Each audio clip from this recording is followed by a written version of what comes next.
Em termos práticos, características específicas do processo de desenvolvimento brasileiro, consequências previsíveis e alarmantes, consolidação de uma política justa, evitar repetições de erros, caminhos adequados para formulação e execução de políticas com condições a gerar resultados positivos, comprometimento em relação ao futuro, valioso conceito, repensar a maneira, profunda compreensão sobre a formação, dura constatação, conhece a razão, reflexão, fazer mudanças significativas, habilidade, alto desempenho, aquela antiga cultura, não por espírito de contradição, tão comum entre os jovens, mas pela convicção da justiça, porque Deus é justo e ama a justiça. Significativo, avanço social, maratona interminável, verdadeiro incentivo, autêntico lucro operacional, ganhamos a guerra, a eternidade, responde.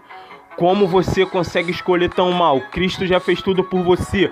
O sacrifício na dor do sangue está todo o poder. Não perdeu uma batalha. Dono do ouro e da prata. Entende?